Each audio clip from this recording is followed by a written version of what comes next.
বাংলাদেশ সার্ভারে এসকারে টপ অনে থাকা মারুফ শান্তর গ্রুপে আমি যখনই আসি সাথে সাথে মারিয়া আপু বলে ওঠে। এই যে হেক্সো নাইন ভাইয়া, তুমি কি কোনো প্রকার গান ছাড়া আমাদের ভইয়া এনে দিতে পারবা? মারিয়া আপুর কথা শোনার সাথে সাথে আমি বেশি দেরি না করে ঝটপট করে এখানে ক্লা ক্যারেক্টার নিয়ে ফেলি, কারণ মাথা তো ফাটাতে হবে এনিমির, তাই না? দেরি না করে সাথে সাথেই কিন্তু শান্ত এখানে ম্যাচ স্টার্ট করে দেয়, আর তার কিছুক্ষণের মধ্যেই আমার সামনে কিন্তু একটা এনিমি চলে আসে। কোনো প্রকার গান ছাড়াই আমি করে ফেলি আমার প্রথম কিল।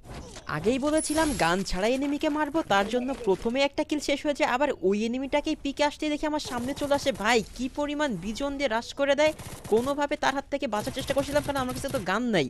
সবশেষে আমাকে মেরে শালা আমারে লোল দেয়। ভাই একবার ভেবে দেখো কত খারাপ ভাই, কোনো গান নাই তাও লোল দিচ্ছিল। তো আমাদের জোন বাবা কিন্তু এখানে আমাকে রিভাইভ করে দেয়, এবং রিভাইভ পাওয়ার পরে আমি কিন্তু আবারও চলে আসি এখানে পিকে। আর ভাই কি বলবো, ঠিক ওই স্কোয়াডটার সাথেই কিন্তু আমার দেখা হয়ে যায়। এই যে দেখো পুরাপুরি ওরাই ভাই, আর কি পরিমাণ মাইকটা আমার দেয়। আমি চেষ্টা করেছিলাম ওদেরকে ডাউন করার, কিন্তু ফায়দা হইলো না, আর ওরা নির্মমভাবে কিভাবে আমাকে লোল দিচ্ছে দেখো। বাট খেলা তো এখনই শেষ না ভাই, খেলা কেবল শুরু।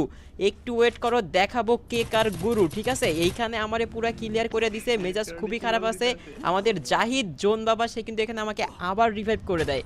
আর রিভাইভ পাওয়ার সাথে সাথে আমি কিন্তু এখানে চলে আসি আবারও পিকের মাঠে। দেখতে পাচ্ছিলাম ব্যাগ খুলে লুট করতেছে ভাই ওই স্কোয়াডের পোলাপাইন, ভাই দিসি পুরাপুরি বসে মাথা ফাটায়।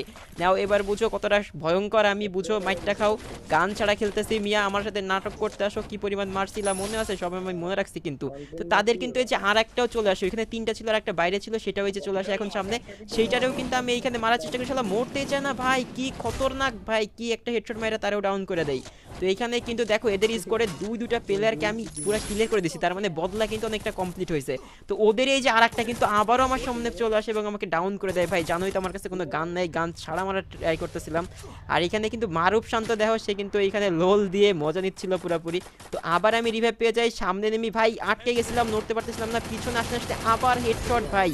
আরে ভাই আমি যে এত পুরো কেমনে হয়েছি ভাই, দু এক সময় নিজেই বুঝে উঠতে পারি না।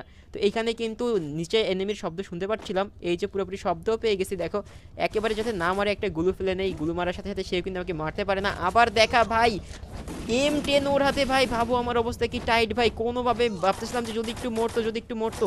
এবং সব শেষে ভাই ওরে বডি ড্যামেজ দিয়েই ডাউন করে দেই ভাই, এবং তাকে কিন্তু কিল কনফার্ম। পাশে আরেকটা এনিমি শব্দ শুনতে পারতেছিলাম, কিন্তু যে বুঝতে পারি না কি হয়, পরে আমাকে আবার রিভাইভ করে দেয়। তো তারপরে দেখো এখানে কিন্তু এনিমি আরও দুটা এনিমি ভাই, প্লেন থেকে নামতে নামতে দুটো এনিমি সামনে চলে আসে, এখন দিকে কিছু তো করতে হবে। এবং আমি ভাই দুটা হেড মেরে ডাউন করে শান্তরে রিভাইভ দিয়ে দিই ভাই, ভেবে দেখছো? তো আবার কিন্তু সামনে আরেকটা প্লেয়ার চলে আসে, একে কিভাবে কিল করবে সেটা ভাবছিলাম ভাই, পুরো একে দিয়ে হেডশট মাইরে দিচ্ছিল ভাই।